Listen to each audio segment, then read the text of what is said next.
Capital TV Bihar के special show चुनावी चौसर में और मैं हूं आपके साथ आत्मजा। देखिए, सीतामढ़ी के नवनिर्वाचित सांसद देवेश चंद्र ठाकुर का बयान इन दिनों काफी सुर्खियों में है।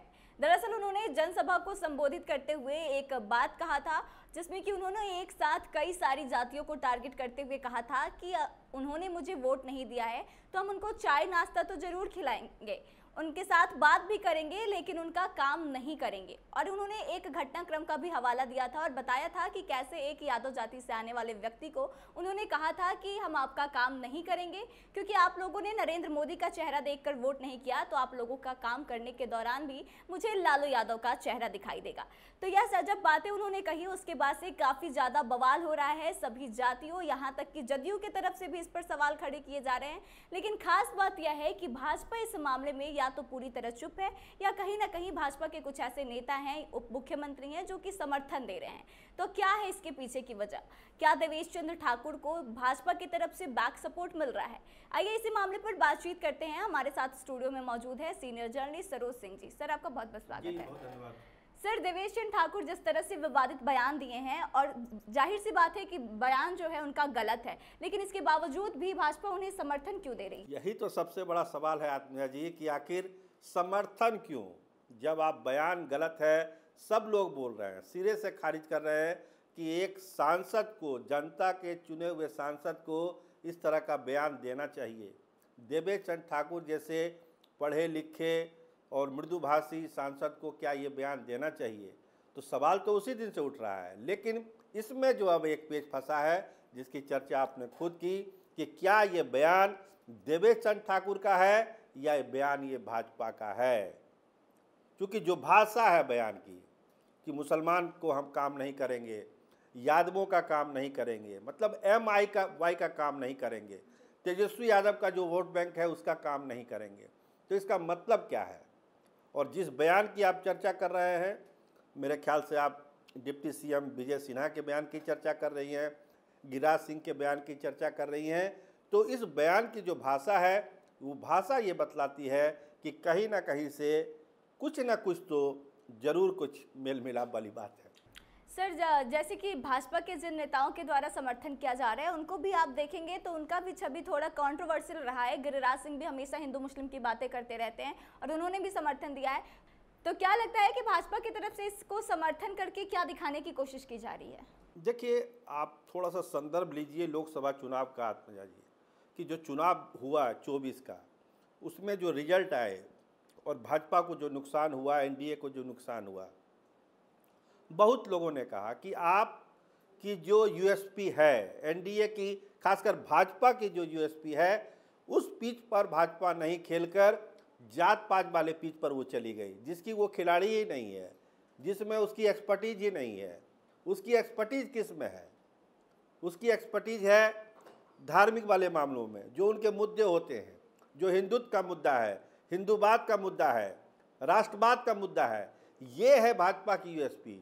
भूमिहार, यादव, कुशवाहा, ये भाजपा का यूएसपी नहीं है। उसको दूसरे लोग के लिए छोड़िए ना भाई, वो तो कर ही रहे लालू प्रसाद, तेजस्वी यादव, मुलायम सिंह यादव और दूसरे नेता। तो अब भाजपा को ये रियलाइज हो रहा है कि वो गलत पिच पर चली गई थी। उनकी जो बैटिंग हो रही थी गलत पिच पर हो रही थी, इसीलिए रन नहीं बना, 10-10 सीट हम हार गए।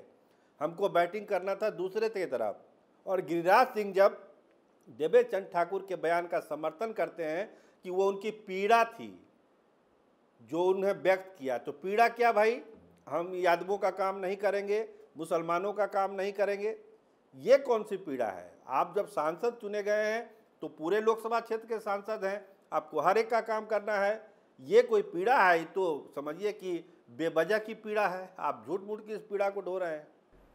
सर, नीतीश कुमार को लेकर ऐसा माना जाता है, खुद नीतीश कुमार भी खुद को समाजवादी नेता बताते हैं, और जब उनके पार्टी के ही किसी सांसद की तरफ से, और नीतीश कुमार के करीबी भी हैं देवेश चंद्र ठाकुर, इस तरह की बयानबाजियां की जाती है, तो उनकी छवि को कितना प्रभावित करेगा ये? बहुत सही सवाल किया कि जो नीतीश कुमार की अपनी एक सेकुलर इमेज है देश भर में और बिहार में, मुसलमानों के लिए बहुत सारे काम नीतीश कुमार ने किए। वो गिनवाते भी है अपनी पब्लिक मीटिंग में भी, वो कहते हैं कि हमने बहुत सारे काम मुसलमानों के लिए किए भी, हुआ भी है। जब उस इमेज को डेंट लगा इस बार इस बयान से, क्योंकि सांसद तो जदयू के हैं, लेकिन भाव क्या है, जो बयान है वो साफ जतलाता है कि वो भाजपा लाइन का बयान है। तो कहीं ना कहीं से नीतीश कुमार के लिए थोड़ी सी धर्म संकट वाली स्थिति है। देखिए, यह मामला नीतीश कुमार की अदालत में भी है, जो बयान है वो मामला नीतीश कुमार की अदालत में है, नीतीश कुमार फैसला लेंगे इस पर। लेकिन जो एक सेकुलर छवि नीतीश कुमार की है उस पर तो जरूर इस पर डेंट लगा है कि उनके सांसद इस तरह का बयान क्यों करते दिया उन्होंने, खासकर मुसलमानों के लिए। देखिए, जदयू के सांसद गिरिधारी यादव, उन्होंने कहा कि ऐसे कैसे चलेगा, इस तरह से थोड़ी बोलना चाहिए था उनको।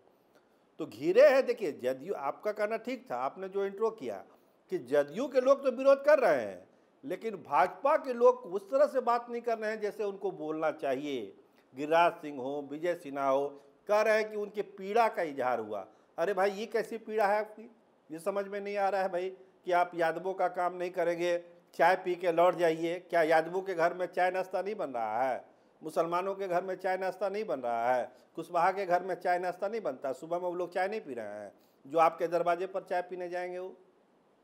और सबसे बड़ी बात, आप बोलते हैं कि काम नहीं करेंगे हम, तो कौन सा काम आप नहीं कर पाएंगे भाई? एक सांसद क्या क्या कर सकता है, इसको तो एहसास बिहार के लोग जानते हैं ना भाई, कि सांसदों की भी एक सीमा है काम करने की। आपके दरबार में कोई जाएगा फरियाद लेके, जो दुख दर्द, भाई इलाज करा दीजिए, टिकट रिजर्व करा दीजिए, रिजर्वेशन करा दीजिए, यही सब काम ना होगा। आप नौकरी थोड़ी किसी को दे सकते हैं। तो इस तरह की चीज़ें कम से कम देवेश चंद्र ठाकुर जब बोलते हैं तो कहीं ना कहीं से लगता है कि कहीं ये भाजपा का बयान तो नहीं है। सर, अभी तो सांसद का जो कार्यकाल होता है पूरा का पूरा 5 वर्ष बचा हुआ है, लेकिन फिलहाल ही अभी विधानसभा होने वाला है और उनके इस बयान से उधर के विधानसभा क्षेत्र में कितना असर देखने को मिलेगा, क्योंकि एक साथ उन्होंने 4-5 जातियों को टारगेट किया है। देखिए, ये केवल सीतामढ़ी शिवहर का मामला नहीं है आत्मजा जी, ये मामला पूरे बिहार का है और इसका जो नुकसान होना है, इसका आकलन और इसका एहसास नीतीश कुमार को भी है। ऐसा नहीं है कि नीतीश कुमार को इस बयान के से होने वाले नुकसान का एहसास नहीं है। और आपको बताएं कि बहुत दूर नहीं जाना है, अभी चुनाव हो रहा है बाई इलेक्शन रुपौली में 10 तारीख को, पता चल जाएगा कि क्या नुकसान हुआ है इस बयान का।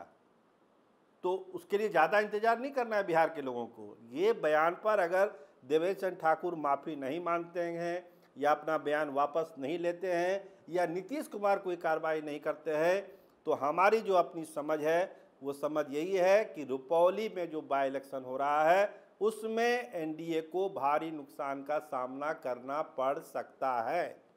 सर, आपका बहुत बहुत जी, बहुत धन्यवाद। तो देखिए, विधान परिषद के पूर्व सभापति और फिलहाल सीतामढ़ी के नवनिर्वाचित सांसद देवेश चंद्र ठाकुर की तरफ से जिस तरह का आपत्तिजनक बयान दिया गया, उसके बाद से वह काफी चर्चा में है और उनकी काफी ज्यादा निंदा भी की जा रही है कि आप किसी पर्टिकुलर कास्ट को ऐसे नहीं बोल सकते कि हम उनका काम नहीं करेंगे। भले कोई सांसद, किसी ने भी आपको वोट किया हो ना किया हो, यह मैटर नहीं करता। जीतने के बाद आप सबके सांसद बन जाते हैं और यह आपकी रिस्पॉन्सिबिलिटी है कि आप सबके लिए खड़े रहेंगे और सबका काम करेंगे। लेकिन उनके इस बयान पर जदयू के लोग तो प्रतिक्रिया दे रहे हैं, इसकी आलोचना भी कर रहे हैं, लेकिन भाजपा के जो शीर्ष नेतृत्व है, या तो उनके तरफ से कोई बयान ही नहीं दिया जा रहा, या जिन्होंने बयान दिया है उन्होंने देवेश चंद्र ठाकुर को समर्थन दिया है। तो ऐसे में सवाल उठना लाजमी हो जाता है कि क्या भाजपा के इशारे पर देवेश चंद्र ठाकुर ने यह बयान दिया था? और नीतीश कुमार की चुप्पी जो है, अभी तक उन्होंने इस पर कुछ प्रतिक्रिया नहीं दी है, तो कहीं ना कहीं इसका नुकसान आने वाले बाई इलेक्शन और जो भी विधानसभा का चुनाव 25 में होने वाला है उस पर देखने को मिलेगा। तो ऐसे में देखने वाली बड़ी बात यह होगी कि क्या देवेश चंद्र ठाकुर माफी मांगते हैं और नीतीश कुमार इस पर क्या कुछ प्रतिक्रिया देते हैं। तो आपका इस पूरे मामले को पे क्या कहना है, आप इसको कैसे देखते हैं, कमेंट करके अपनी राय जरूर बताएं, वीडियो को शेयर करें और आगे के तमाम अपडेट्स के लिए देखते रहे कैपिटल टीवी बिहार। धन्यवाद।